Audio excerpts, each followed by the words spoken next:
Welcome back to the class, everyone. Today we are going to be talking about modding once again, more specifically, how the speed meta has changed in the last couple months. About 6 months ago or so, I made a video about the 5 characters we need to be pushing our high speed mods to, and 5 characters that we can start pushing our high speed mods off of, because as the game changes and counters change and characters change, this is just something that we naturally have to do over time if we want to get the most value out of your GAC or territories, or really even any game mode, because speed ultimately rules the game. And no matter what part of the game you're in, whether it be end game or beginning game or mid game, we're all limited. We all have a certain amount of good mods or bad mods. At the end of the day, each account is going to look different. A beginning game account's good mods aren't going to be the same as an end game's good mods, but you still have to prioritize them. You have to pick which character they're going to go on. And that's really what we want to talk about again today, in regards to how new counters have come up,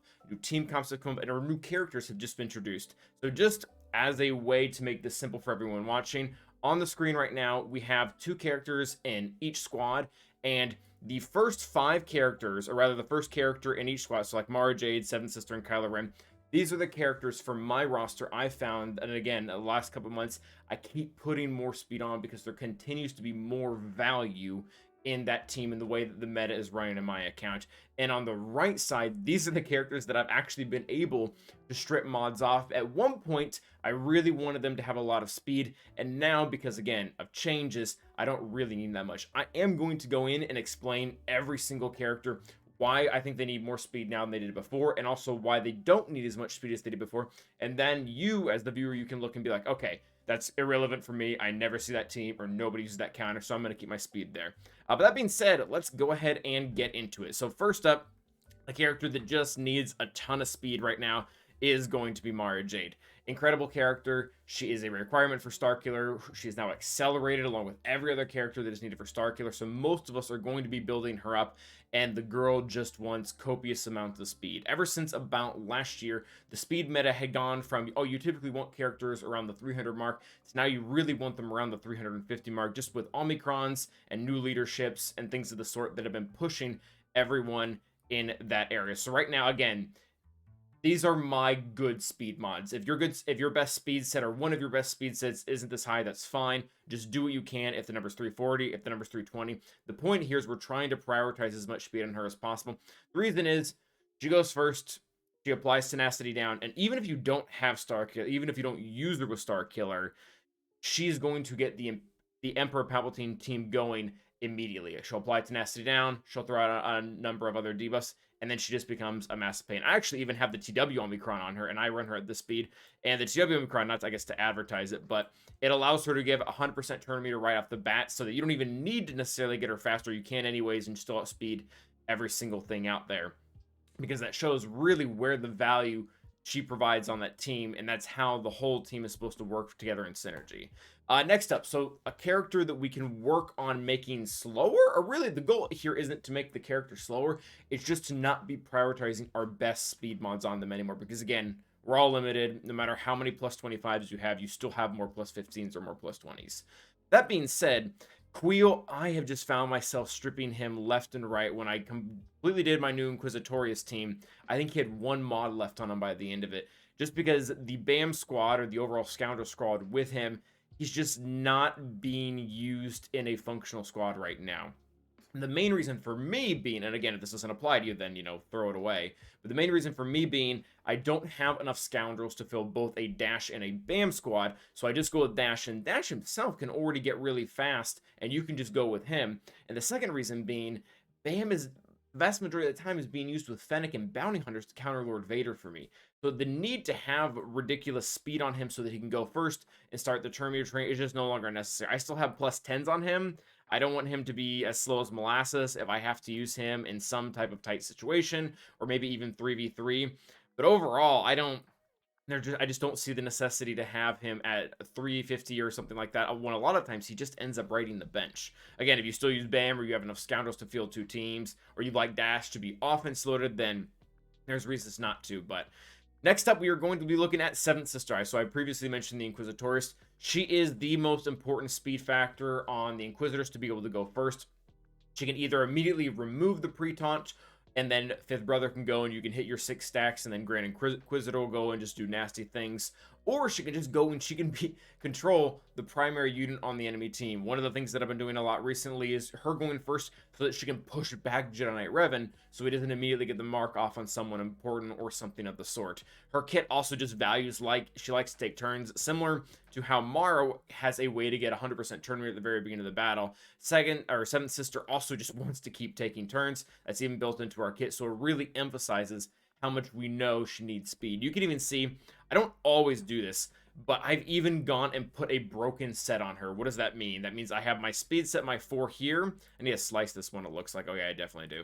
And I need to, or I put these two unmatching mods. I have a potency set and a health set, just because it's more important to me that she gets 2 plus 25s than it is to be able to do anything else. I've been told a good benchmark is like 330, 340, but again, you do what you can with what you have, and if you don't have Seventh Sister, then this is probably a little irrelevant. Next up is going to be Darth Revan. This is a character that for the longest time, it might be the oldest speed, or the speed meta that lasted the longest within GAC. Because when he goes first and he fears your entire team, it just sets the stage, because then the entire team gets ferocity, they get rolling. The reason why I'm no longer putting a big emphasis on the speed for him right now, and you can even see I've even put a crit avoidance arrow on him. It's a fairly fast crit avoidance. It's only 4 speed down. But Malgus has now changed the way the Darth Revan team works. Malgus will go first, almost really irrelevant of your modding. The amount of speed that he gains through his leadership and his Omicrons, assuming this is JC, is just ridiculous. I think it's well over 100. So he's going to go first. He's going to immediately throw down. The fear of doubt is going to get going, or sorry, the cycle of doubt is going to go in, which is going to turn into a cycle of fear. We actually are seeing this right now in 3v3 with the Traya team versus Malgus. There's a way to make it work. You have to like use Nihilus lead, and it's fun and weird and stuff. But well, before that, we were all trying to use Traya lead, and you were just getting fear locked because the doubt was continually circling. And now that, so Malgus has that role, Darth Revan really doesn't need to be 350. It doesn't hurt him. You can still run him at that. Your team isn't worse because you have him slower, but at the same time, you can probably use those mods elsewhere on to bolster another team, whether it be a Galactic Legend or a Galactic Legend Killer, or one of these teams that have like a specific benchmark for as high as you can go, the better. The next one, this is going to be, hot take probably isn't the right word, but this is going to be very specific to my roster. I am currently running a very, very fast Kylo Ren, or at least what would be very fast for me. He's at 305 speed, which did require some hefty mods. And the reason why I'm doing this, yeah, 26 and a plus 25 right there, is because I am running both in 3s and in 5s a Phasma-led team with First Order TIE Pilot Omicron. And what ends up happening is my Xylo isn't an effective 300 speed, he's really an effective 400 speed, because Phasma, her advantage spreads to the entire team, and then you get 100 speed off of the advantage, and then if Phasma is the lowest team, basically what ends up happening is you get into this huge loop. And I even, awkwardly enough, I'm running crew on the team as well to cut out Wampa, and it just ends up, a team that really wouldn't be that good, like Phasma, is now requiring like a pretty decent counter to be able to take it out, something along the lines of CLS, and even that can get a little bit messy, just because of the constant amount of turn meter that's going around, and they're just looping through and looping through and looping through. And it still even lets me use a good SLKR team with Hux, especially with his Omicron, or not his Omicron, his Datacron right now. And the character we're actually going to be making slower is, awkwardly enough, Rex. Rex, you probably don't want to dip still too much below 300, but the reason why he is a less of a priority now is for the same reason we actually talked about Darth Revan. Darth Revan now, for the most part, is using Malgus. With Malgus in the team, Rex doesn't get faster than him, or if he does, he has to hit an atrociously high number, and the Malgus actually has to be a little slower. So it almost comes to kind of the question of what's the point? Like, you still want him fast. Rex really isn't asking for other mods of the sort. He's not really asking for offense. He's not really asking for defense or anything like that. His preferred stat is still speed, but at the end of the day, don't break the bank putting mods on him. Like, plus 15s, I guess plus 14 in my case, are fine. I do have plus 22 there, and that's tenacity. I have nowhere else to put it. But yeah, just not a super high priority right now for speeds, whereas Xylo, for, again, the exact kind of niche use that I'm using, is much more important. Next up is going to be tech. So for the last time we did this video, months ago, Echo made the list, because Echo has to go first. He has to rip all the buffs off. He's the one who gets the turn meter train going. And over time, what I've realized with using the team, Bad Batch has consistently been a pretty good counter to a lot of the other teams that are coming up. Sortie, Adrad, I think there's a few others. I even actually used them against Grand Inquisitor in this last 3-3, and it worked.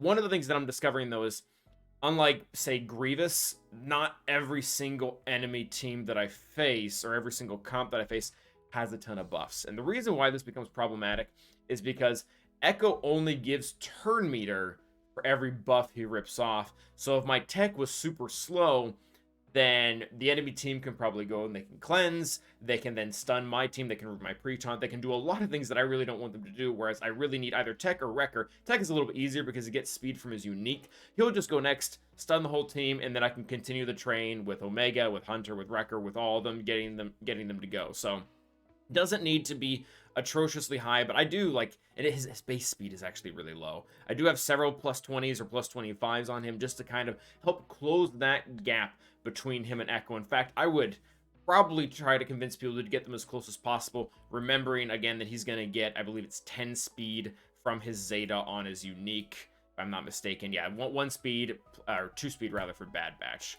And then a character that we can actually go ahead and start taking a little bit of speed off of is going to be Resistance Hero Finn.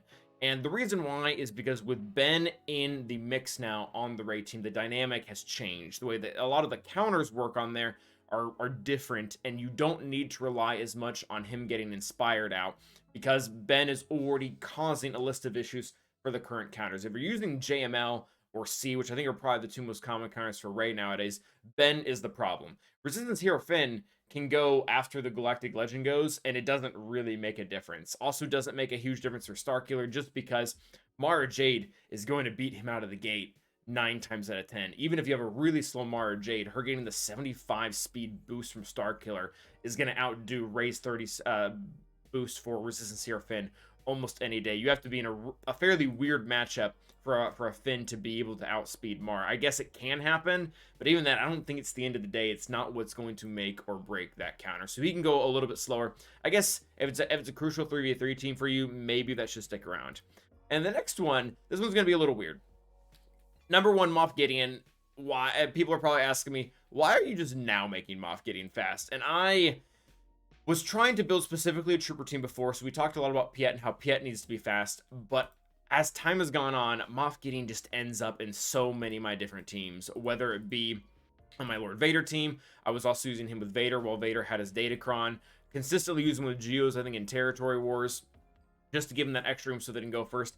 I feel like I don't even need to explain why he needs to be fast. He goes first, he drops all the turn meter down, and then he gives your own turn team 25% turn meter. So, and this isn't specific to Empire. This isn't specific to Imperial Troopers or Imperial Remnant, if that's even a faction. You just go in with Geos or whatever it is. They all get 25% turn meter to boost. He has to armor shred someone after that. Just overall, a really speed-intensive kit that isn't really singled out to 1 or 2 homes, but has a list that he can kind of work with. So definitely needs a lot of speed on him. And the one that can actually really just take a lot of loss for speed is Padme.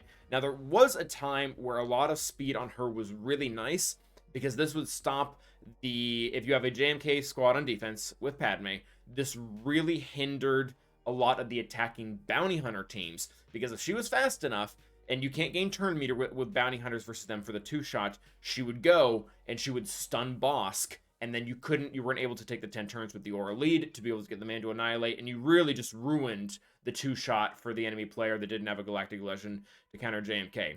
Nowadays, with Mace in the game, a lot of people are pushing him into the JMK team on defense. What ends up happening is JMK uses his whatever ability, Ahsoka assists, Mace comes in next and ability blocks Bosk, and that whole thing is ruined. There's no real need to have ridiculous speeds on Padme, because Mace for the most part is already doing it. In fact, these are actually kind of atrocious. I have under plus 10s on here. You don't need to go that low. In fact, you don't need to go low at all. Again, the goal here isn't that these characters function better slow. The goal of the video is to say that we don't really need to be prioritizing them. As your characters comes up, your team comps come up, and you're looking at your counters, you can feel more comfortable, again, if you hit the caveats. For example, if you have Malgus, or if you're facing people with Ben Solo, or if you're facing people who are consistently putting mace, or you're consistently putting mace on defense, these are things that you can do to kind of help balance that out. But that is going to be it for today. Remember to like and subscribe, and as always, stay awesome.